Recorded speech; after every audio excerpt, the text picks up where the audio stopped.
In 1803, the governor of Para had a mission for a group of men to find a lake that only existed in whispers.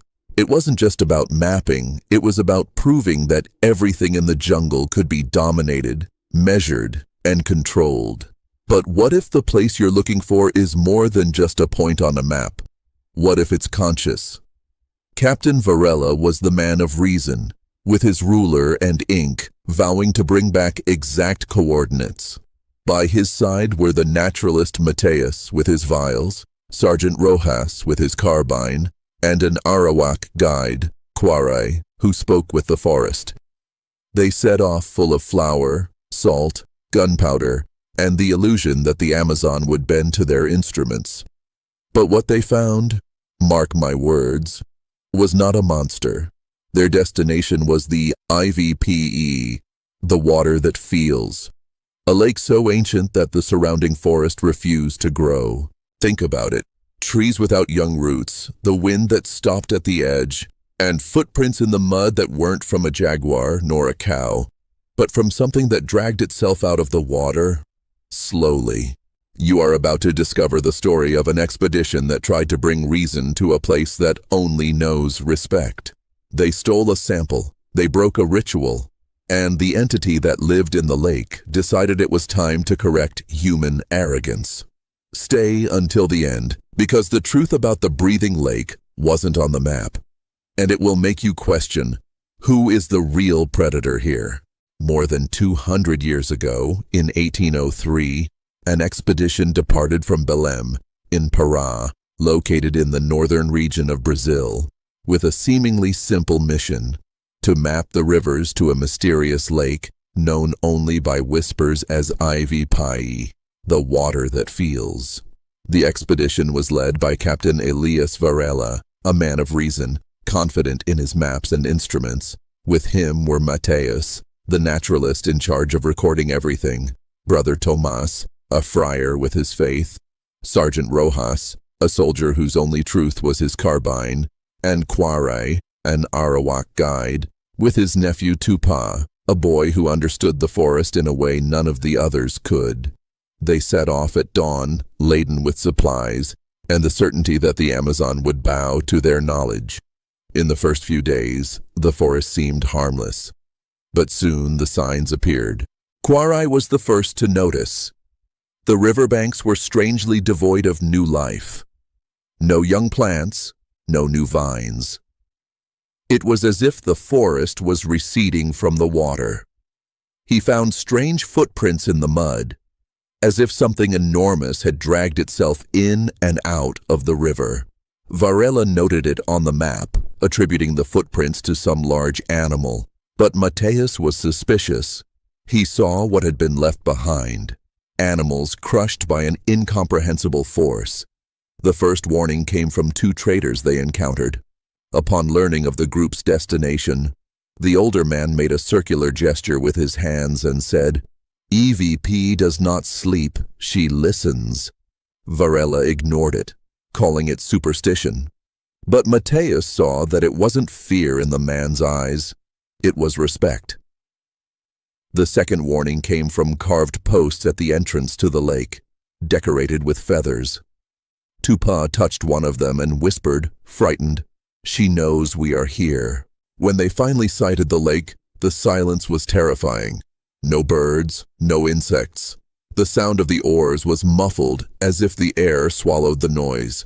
It was Tupa who saw it, a translucent skin caught on a submerged branch. It was a sapling, discarded by something enormous. Quarai pleaded, "Don't take it.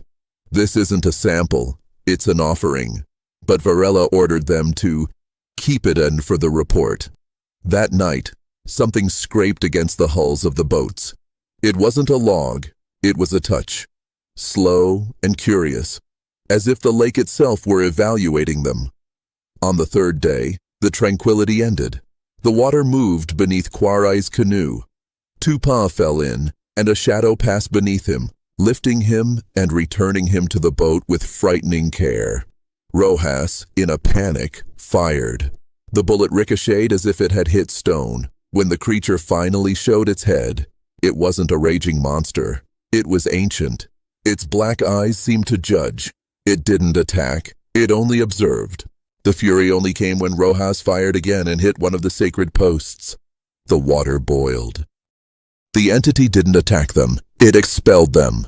With precise blows, it overturned canoes and broke oars, but spared all lives. It was a correction, not a massacre. When Varela tried to take a flask of water from the lake, Quarai spilled it, saying, "You do not take what was not given to you." They escaped, crawling back. Tupa was never the same again. His eyes, once lively, now held a dark emptiness. Back in civilization, Varela drew his map, marking the lake as inhospitable and worthless. His hands trembled. Mateus, however, did not write it in the official report. In secret, he wrote down the songs that Quarai had taught him, verses that described the lake not as a place, but as a living being. He buried this diary under a samauma tree, returning the story to the forest. Brother Tomas prayed, not for victory, but for forgiveness. "Forgive us," he whispered, "for thinking that everything could be measured." Rojas never cleaned his carbine again. He understood that some things cannot be killed, only avoided. Quarai and Tupa disappeared into the forest without saying goodbye. Mateus returned to Belém with half of his samples and eyes older than his face. When asked about the monster, he replied, "There was no monster. There was a place that did not want to be found. And on quiet nights, when the wind blows from the south, he still thinks he hears, not a roar, but a long sigh, coming from waters that no one else dares to name. Because some truths are too big to fit into reports, and some places only continue to exist as long as they remain forgotten. So, the question remains, what did Mateus really see? He returned home with the certainty that there are truths that simply do not fit into official reports, and places that only exist while they are beyond the reach of our arrogance. The Yvy Py'ỹ was not a monster, it was a judge. It did not attack out of fury, but out of correction. Now, I want to know your opinion. If you were in Captain Varela's canoe, what would your reaction be to seeing that ancestral head emerge? Would you have tried to shoot it like Rojas? Or would you have respected the warning, like Quarai? Leave your comment below. Tell me if you believe that the Amazon still harbors creatures or entities that defy our science. And if this story gave you that shiver of mystery, don't forget to leave a like and subscribe to the channel. Your subscription helps the channel find and tell more lost legends and expeditions like this one. To continue diving into the unknown, click on the video that is now appearing on the screen. It's another story of Amazonian legends that science insists on ignoring. Thank you very much for watching, and remember, some places only exist as long as they remain forgotten. Until next time.